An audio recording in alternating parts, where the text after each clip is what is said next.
Beliau menarik ketika menjelaskan tentang pendidikan, dan nanti beliau kan mendirikan taman siswa.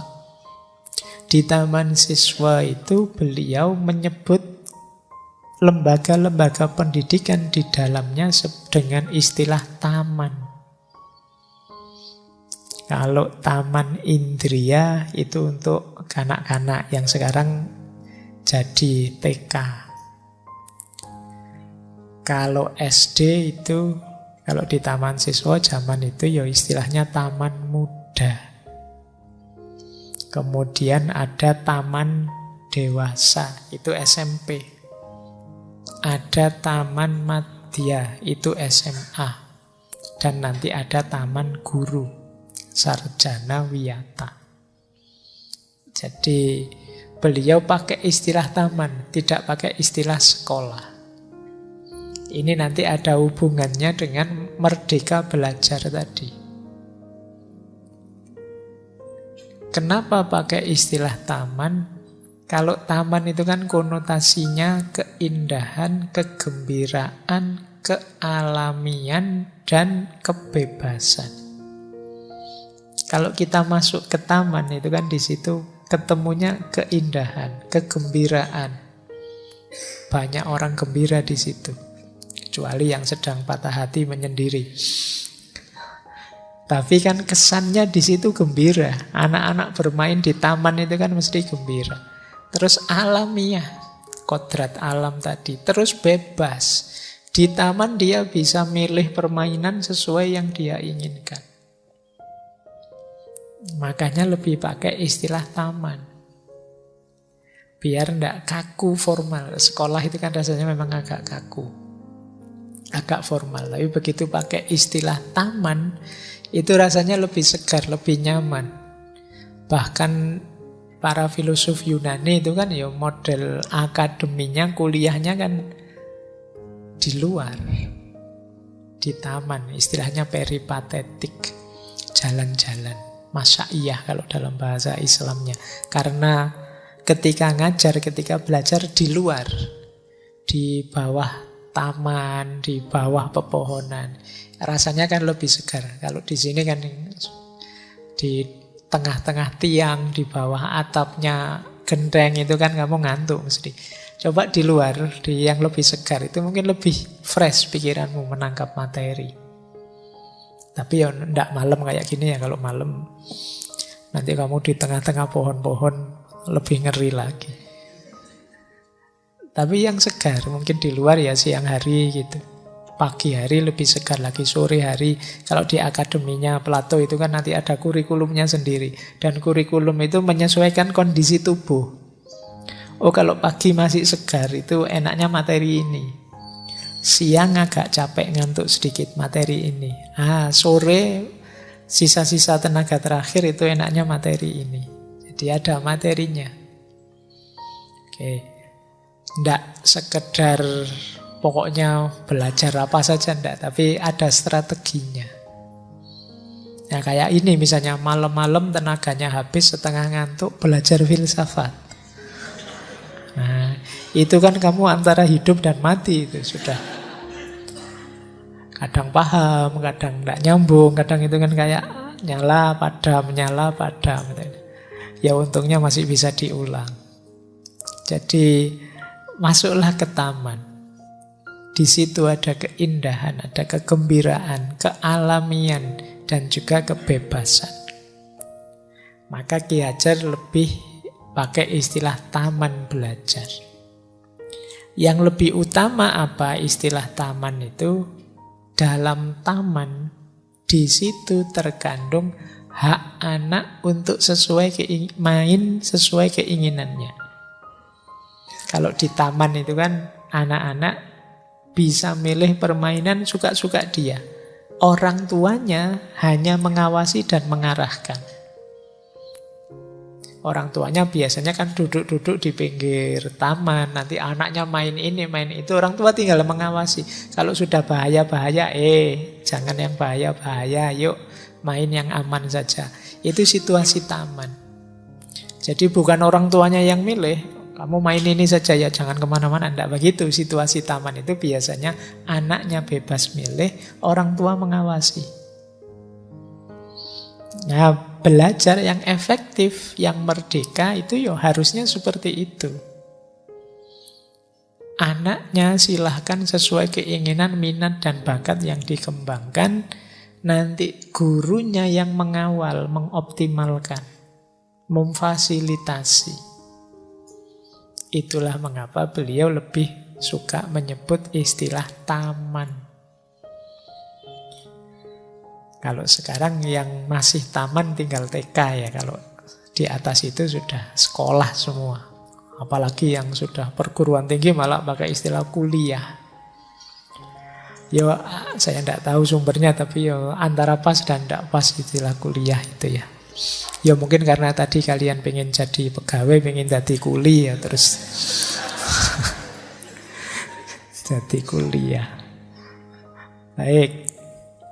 Jadi ini filosofi yang kedua yang ingin dikembangkan oleh Ki Hajar. Yuk belajar yang gembira, yang alami tentang situasi sekeliling kita, yang bebas sesuai minat dan bakat kita.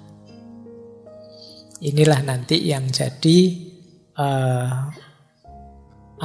ideal pendidikan versi Ki Hajar. Baik, kita lanjutkan lagi. Yang ketiga, terus pendidikan ini mau dibawa kemana? Tujuannya apa? Kalau menurut Ki Hajar, tujuannya tidak pragmatis seperti yang ada di pikiran kita selama ini. Tujuan-tujuan, mungkin ada yang sekolah untuk mencari kerja, ada yang sekolah untuk ijazah dan lain sebagainya. Tujuan-tujuan pragmatis. Kalau di Ki Hajar ada 3 tujuan pendidikan yang harus dikejar. Kompetensi lulusan pendidikan itu apa? Manusia yang mampu memayu hayuning sarira, memayu hayuning bangsa, dan yang ketiga memayu hayuning bawana.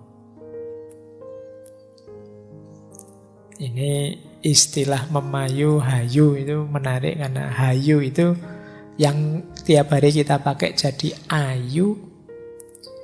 Itu sebenarnya ya kalau bahasa Indonesianya hayu itu kecantikan, keindahan, kesejahteraan, kesentosaan, itu hayu.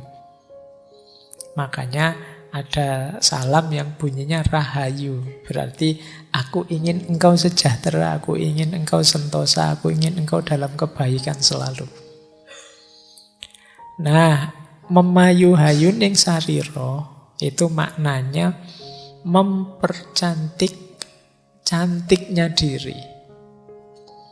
Kita ini cantik, kita ini indah sebagai diri, sebagai pribadi. Dengan dididik kita akan tambah indah. Jadi itu yang pertama, berarti melahirkan pribadi-pribadi yang lebih indah. Diperindah dengan pendidikan. Makanya orang berilmu itu kan kemuliaan dirinya meningkat karena keindahan dirinya meningkat lewat jalur pendidikan. Yang kedua, memayu hayuning bangsa. Memayu hayuning bangsa itu memperindah indahnya bangsa. Kebangsaan kita, kebersamaan kita, tanah air kita itu kan indah. Anugerah dari Allah yang luar biasa. Ada banyak aspek yang patut kita syukuri. Itu bangsa. Dengan pendidikan, dengan kita yang tambah pinter, tambah kreatif, tambah bisa memberi banyak untuk hidup kebangsaan kita, maka bangsa kita tambah indah. Hadirnya kita sebagai kaum intelektual yang pinter, kreatif, itu akan membuat bangsa kita ini tambah tinggi nilainya. Nah, itu Tujuan kedua memayu hayuning bangsa. Jadi ini sisi lebih luas daripada sariro. Kalau sariro kita sendiri, bangsa lebih luas. Ada lagi yang lebih luas, memayu hayuning bawono. Memperindah indahnya alam semesta. Jadi kehadiran kita adalah nilai plus untuk diri kita sendiri, untuk bangsa kita, dan untuk seluruh alam semesta. Kalau kalian tidak ada yang berkurang indahnya. Kenapa? Dunia butuh kamu. Itu loh. Yo, saya tidak tahu ini ideal dari Ki Hajar luar biasa, meskipun kalian tidak pede. Jadi mari kita jadi pribadi yang bisa berkontribusi karena kualitas kita. Apakah itu di level kebangsaan maupun di level dunia. Jadi kalau dalam bahasa Arabnya jangan jadi orang yang wujuduhu ka'adamihi. Wujuduhu ka'adamihi itu adanya seperti tidak adanya. Kalian hadir atau tidak kehitung. Kalian hadir tidak nambah apa-apa, kalian absen tidak mengurangi apa-apa. Nah, itu berarti hadirmu seperti tidak ada, tidak bernilai.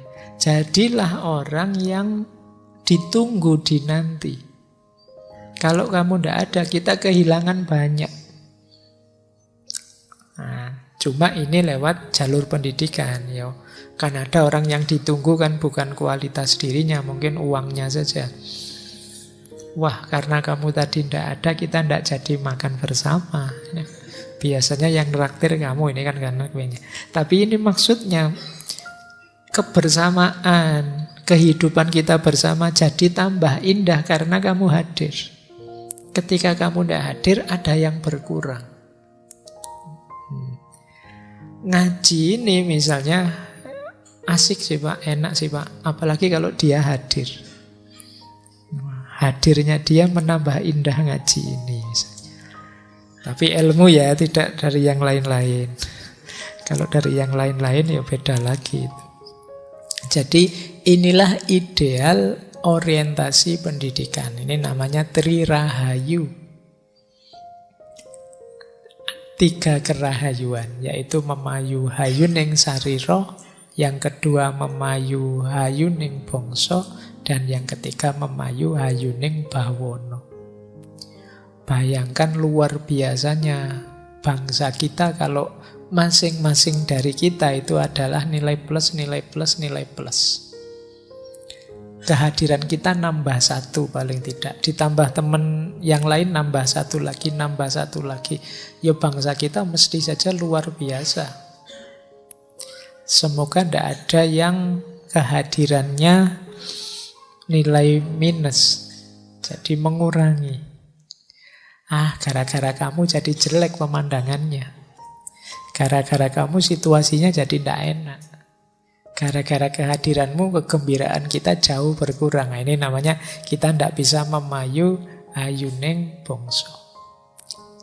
Mari hadir kita. Ya seandainya kita tidak hadir sebagai problem solver yang menyelesaikan masalah, ya paling tidak semoga kita tidak jadi part of the problem. Semoga kita tidak bagian dari masalah. Apalagi troublemaker. Kita yang tiap hari bikin masalah. Nah, jadi ini orientasi pendidikan. Mempercantik, memperindah. Semakin terdidik, semakin berkualitas kita sebagai manusia, semakin indah. Apakah itu diri kita, bangsa kita, kemanusiaan kita. Oke, ini filosofi yang keempat.